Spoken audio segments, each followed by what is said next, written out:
நானே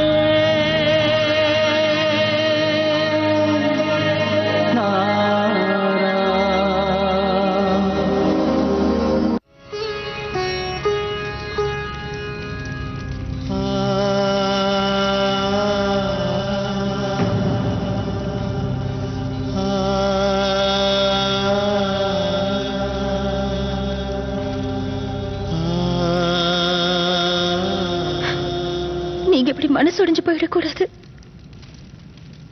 நீங்களே மனசுடைஞ்சு போயிட்டீங்கன்னா அப்புறம் வீட்டுல இருக்கிறவங்களுக்கு யார் ஆறுதல் சொல்லுவா?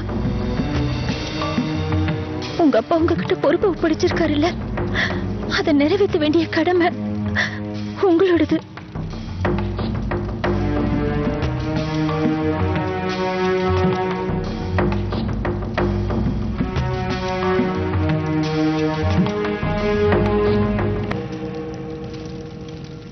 நான் ஏன் உன்னை விரும்பினேன்னு தெரியல. உன்னை நான் விரும்பினதுனால நான் கஷ்டம் மட்டும்தான் படுறேன், வேற எதுவும் இல்லை. உன் மேல அன்பு வச்சதுக்காக நான் வீட்டை விட்டு விலகினேன். அப்புறம் இந்த நாட்டை விட்டே போகணும்னு நான் முடிவுக்கு வந்துட்டேன். உன்னை நான் மறக்கணுங்கிறதுக்காக நான் என் பொறுப்பை கூட மறக்க நினைச்சேன். எங்க அப்பா கண்ட கனவு கூட மறக்கணும்னு நினைச்சேன்.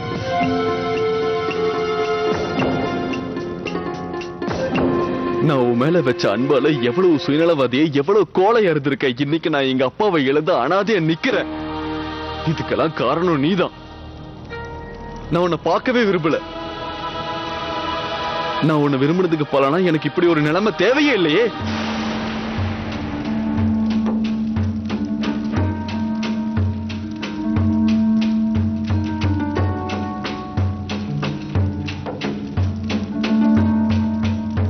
எங்க போனாலும் உன் குரலை கிட்ட நான் பைத்தியம் பிடிக்கிற மாதிரி ஆக்குது.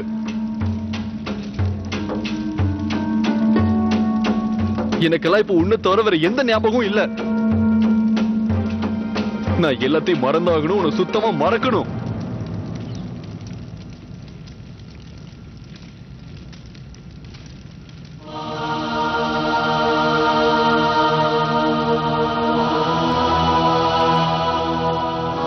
இப்போ என்ன தனியா விடு. உன்னை மறக்க நினைக்கிற, இதுக்கப்புறம் உன்னை பார்க்கணும்னு எண்ணமே எனக்கு இல்ல.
நீ இன்னைக்கு இங்க வந்தது கூட ஒருவேளை என்னோட பிரம்மையா இருக்கலாம்.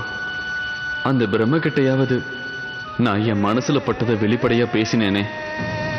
என் பிரம்மையில இருந்து, என் கனவுல இருந்து நான் உடனே வெளியே வந்தாகணும். ஏன்னா என்னோட கனவுக்காக நான் மத்தவங்களோட கனவை அழிச்சிட்டேன். நான் உன்னை மறந்து உன்னோட எண்ணம் இல்லாமையே வாழ்ந்தாகணும்.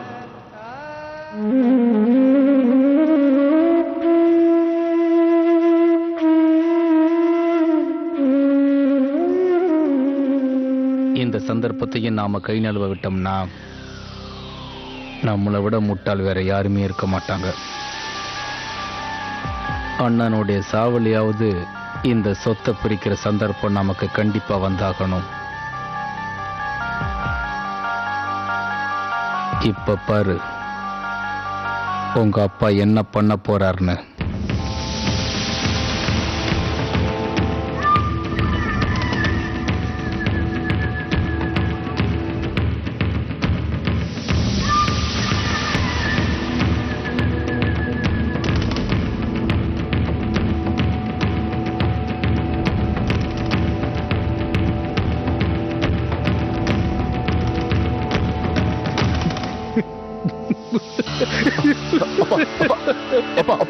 என்னப்பா பண்றீங்க? அப்பா அப்பா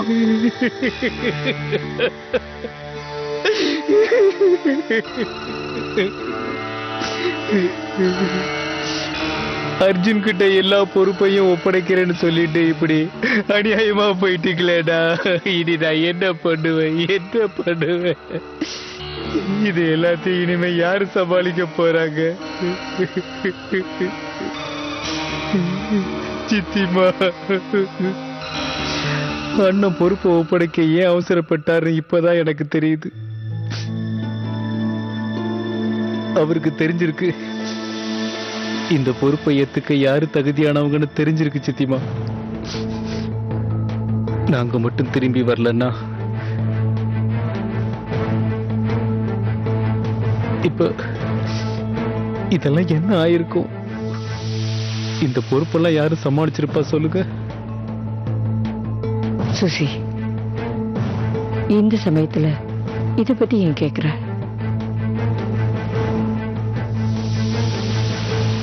இத பத்தி பேசுற சமயம் இல்ல இது. நீங்க சொல்றது சரிதான் சித்திமா, சமயம் சரியில்லைதான். ஆனா கேள்வி சரியானது தானே.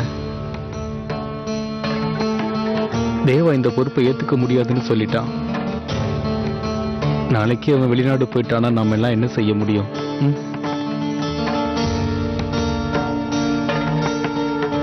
யாரு மகா பண்டிதரா இருக்கிறது? யார் இந்த பாரம்பரியத்தெல்லாம் கட்டி காப்பாத்துவாங்க? நான் காப்பாத்துவேன்.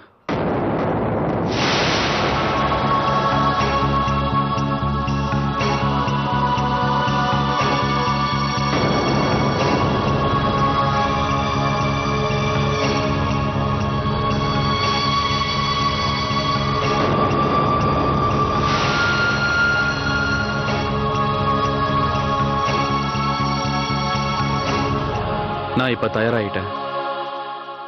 மறுபடியும் நான் அமெரிக்காக்கு போறதா இல்ல.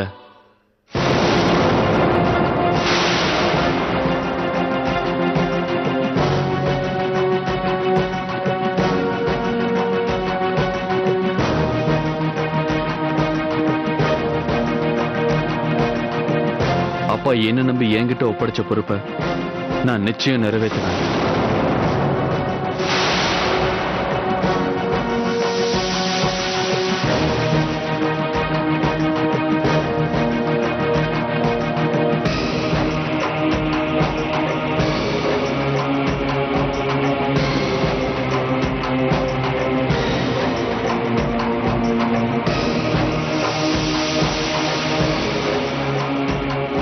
நீ உண்மையதான் சொல்லுவேன்னு எனக்கு தெரியும் தேவா. ஆனா உன்னால இவ்வளவு பெரிய பொறுப்பை ஏற்க முடியாதுன்னு தானே நீ ஆரம்பத்திலேயே தயங்க முடியாதுன்னு சொன்ன. ஏன் தேவையில்லாம இவ்வளவு பெரிய பாரத்தை சுமக்க தயாராகிற? ஏன்?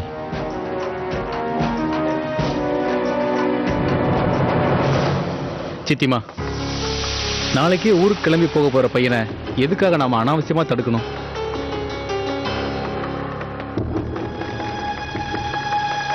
எங்க அண்ணன் எத்தனையோ வருஷமா கட்டி காப்பாத்திட்டு வந்த இந்த பாரம்பரியத்தை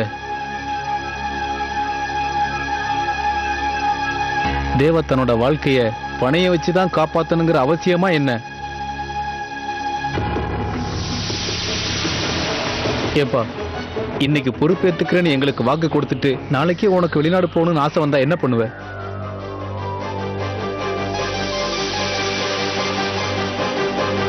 வேண்டாப்பா, நான் இருக்கிற வரைக்கும் உன்னை அப்படி கஷ்டப்பட விட மாட்டேன். எங்க அண்ணன் போறதுக்கு முன்னாடி என்கிட்ட ஒரு பெரிய பொறுப்பு ஒப்படைச்சிட்டு போயிருக்காரு. இந்த வீட்டை பார்த்துக்கணும், ட்ரஸ்ட்டை பார்த்துக்கணும், அப்புறம் உன்னையும் பார்த்துக்கணும்னு சொல்லியிருக்காருப்பா.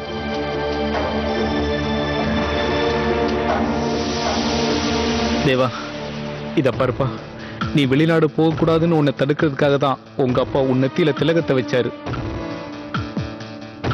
இப்ப இந்த பொறுப்பை ஏத்துக்கிறதுக்காக உன் மனசுல உள்ள கனவெல்லாம் கலைக்க வேண்டாம். எல்லாத்தையும் நான் பாத்துக்கிறேன். நீ தைரியமா கிளம்பு தேவா. நீ இங்கே இருந்தா என்ன ஆகும் தேவா? உன்னோட எதிர்காலம், வாழ்க்கை எல்லாமே கோவில் கோவிலா போய்கிட்டு இருக்கும் தேவா. அதுக்கப்புறம் நீயும் எங்களை மாதிரி இல்ல சித்தப்பா, நான் நல்லா யோசிச்சு தீர்மானம் பண்ணி தான் இந்த முடிவுக்கு வந்திருக்கேன். நிச்சயமா இந்த முடிவுல இருந்து மாற மாட்டேன்.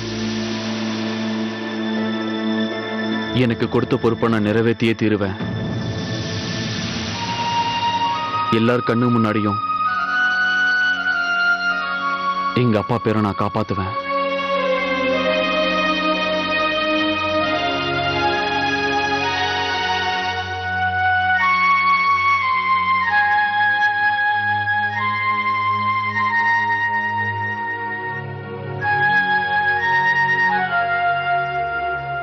அம்மா, நான் உங்ககிட்ட ஒண்ணு சொல்றேன். அப்பா இறந்து போறதுக்கு முன்னால எடுத்த அந்த முடிவு தப்பு இல்ல. நான் அதை நிறைவேற்றுவேன். அவர் உயிரோடு இருக்கும்போது அதை மறுத்து நான் அவரை கஷ்டப்படுத்திட்டேன். ஆனா இப்ப அவர் என்கிட்ட கொடுத்த பொறுப்பை தட்டி கழிச்சு அவரோட ஆத்மாவை நான் ஏமாத்த விரும்பலமா.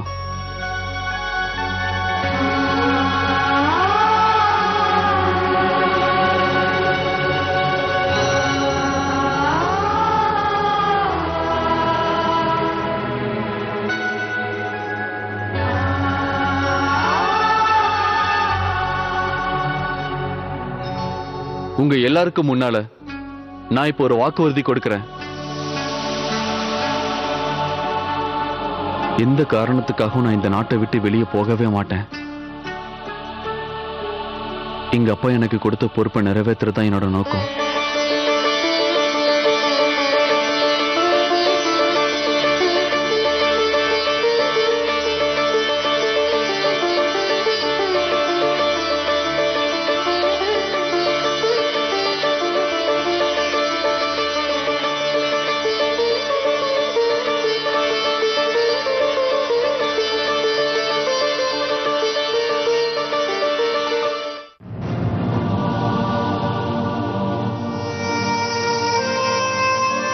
நான் உன் மேல வச்ச அன்பால எவ்வளவு சுயநலவாதியை எவ்வளவு கோழையா இருந்திருக்கேன். இன்னைக்கு நான் எங்க அப்பாவை இழந்து அனாதையா நிக்கிறேன். இதுக்கெல்லாம் காரணம் நீதான். நான் உன்னை பார்க்கவே விரும்பல. இப்போ என்ன தனியா விடு. உன்னை மறக்க நினைக்கிற. இதுக்கப்புறம் உன்னை பார்க்கணும்னு எண்ணமே எனக்கு இல்ல. நடந்த எல்லாத்துக்கும் நான் தான் காரணம் நினைக்கிறாரு. என்னை எவ்வளவு வெறுக்கிறாரு இல்ல அவரு. இனிமே என்னை பத்தி நினைக்கவே மாட்டேன்னு சொல்றாரு. அவர் என்ன ஒரே அடியா மறக்கணும்னு நினைக்கிறாரு. நான் என்ன செய்வேன்?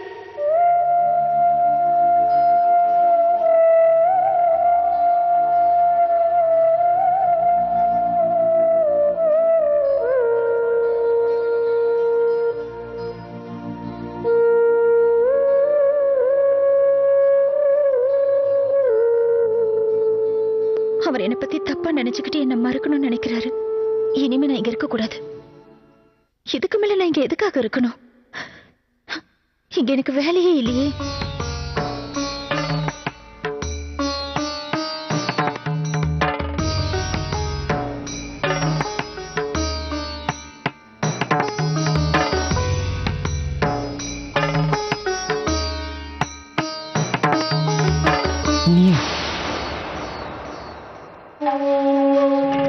நீங்க என்ன செஞ்சிட்டு இருக்க?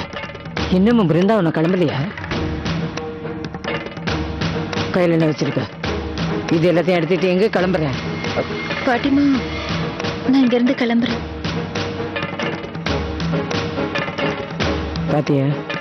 பாத்தியா இந்த திருடிய?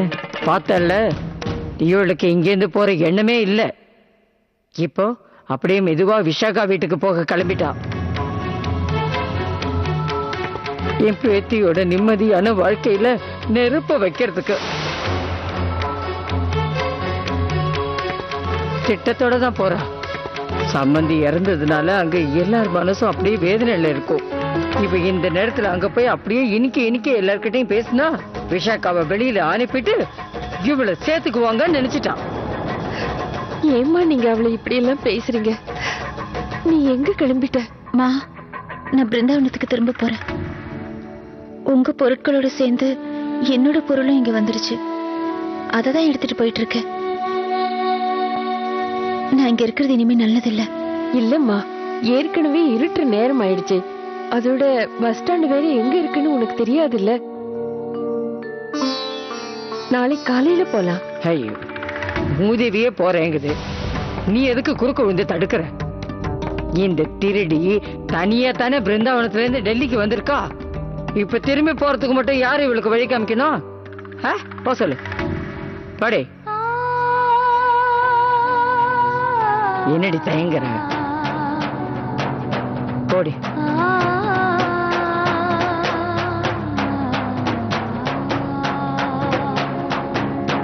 ராதிகா,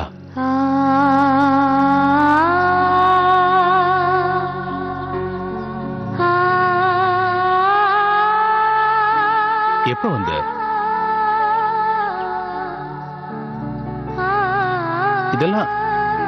இதெல்லாம் எடுத்துட்டு எங்கம்மா போற?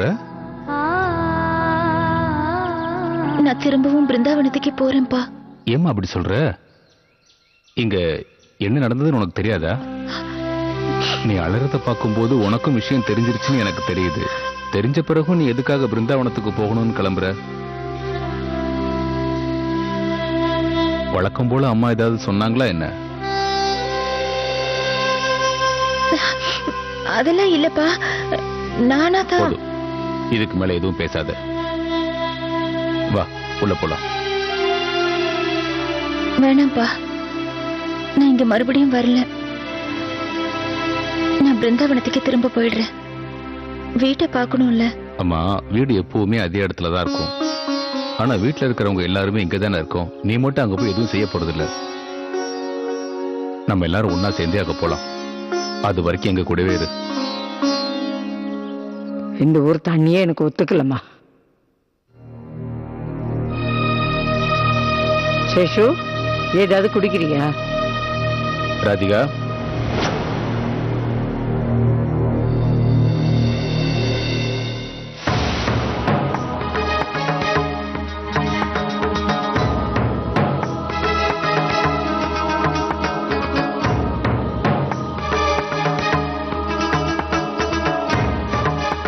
நான் போய் குளிச்சுட்டு வர்றேன்.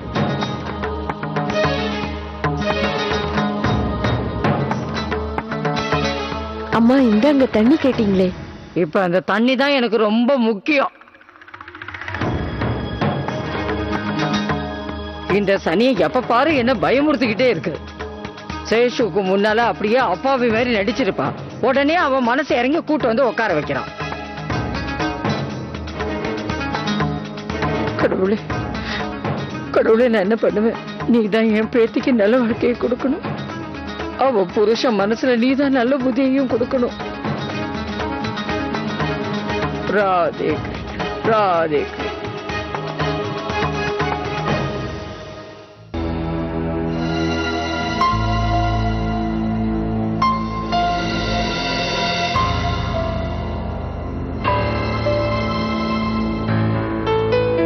பாட்டிமா, பூஜை வேலையெல்லாம் முடிஞ்சது. நான் ரூமுக்கு போய் ரெஸ்ட் எடுக்கட்டுமா? சரிம்மா, போயிட்டு வா. விஷாக்கா, ட்ரஸ்ட் விஷயமா உங்ககிட்ட ஏதோ கேட்கணுமா? உன்னை பார்க்க வந்திருக்காங்க. போய் அவங்கள பாருமா. சரி, போறேன்.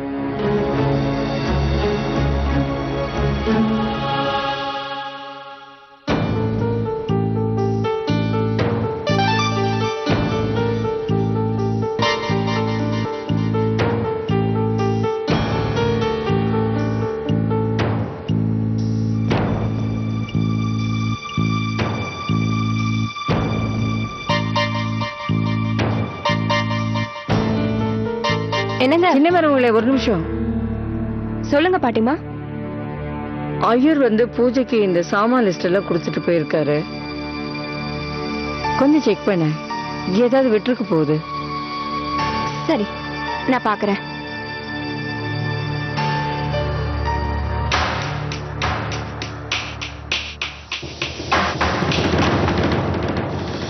நான் உங்ககிட்ட கொஞ்சம் பேசணும். நம்மளை பத்தி, நம்ம ஃபியூச்சரை பத்தி. விஷாக்கா, ஏற்கனவே நான் ரொம்ப கன்ஃபியூஷன்ல இருக்கேன். ஒருவேளை நீ கேட்கிற கேள்விக்கு என்னால பதில் சொல்ல முடியாம கூட போகும். கன்ஃபியூஷன் எனக்கும் இருக்கு. என்னை பத்தி கொஞ்சமாவது என்ன பண்ற ஏது பண்றேன்னு கவலைப்பட்டிருக்கீங்களா? என்னோட சந்தேகத்தை பத்தி இப்ப கேள்வி கேட்காம வேற எப்ப கேட்ப? என்னோட லைஃப் முடிஞ்சு போனதுக்கு அப்புறமா? எனக்கு தெரியும், உன் கோவத்திலையும் நியாயம் இருக்கு. ஆனா இப்ப என்னால எதை பத்தியும் டிஸ்கஸ் பண்ணவே முடியாது. ப்ளீஸ், இத பத்தி இப்ப எதுவுமே பேசாத. இத பேசுறதுக்கு இது சரியான நேரம் இல்ல.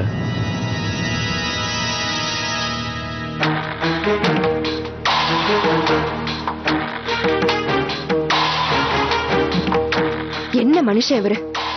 முதல்ல நான் அமெரிக்கா வரலன்னு சொன்னேன், அப்ப என்ன கன்வின்ஸ் பண்ணாரு. ஆனா இப்போ நான் கன்வின்ஸ் ஆனதுக்கு அப்புறம் இவரு ஏன் தான் இப்படி பண்றாரோ? நான் என்ன ஒண்ணும் தெரியாதவளா? நான் எதுக்கு இவர் பின்னாடி சுத்தணும்? நானே பாத்துக்கிறேன். இங்க எனக்கு யார்கிட்டயும் எந்த பயமும் இல்ல.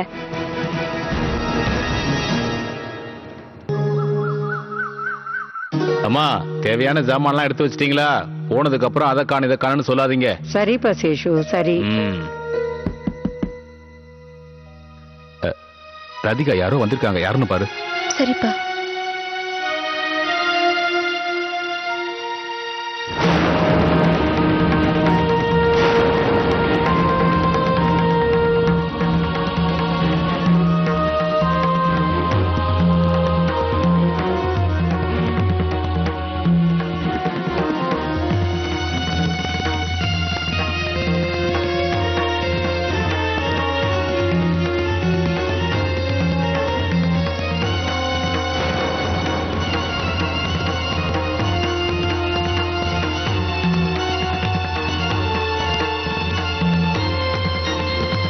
மாப்பிள்ள என்ன திடீர்னு இந்த பக்கம்?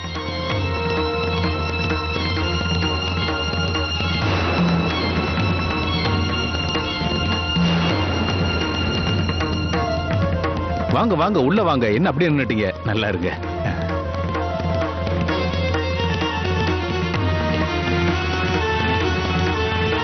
அம்மா, நீ போய் குடிக்க ஏதாவது கொண்டு வா.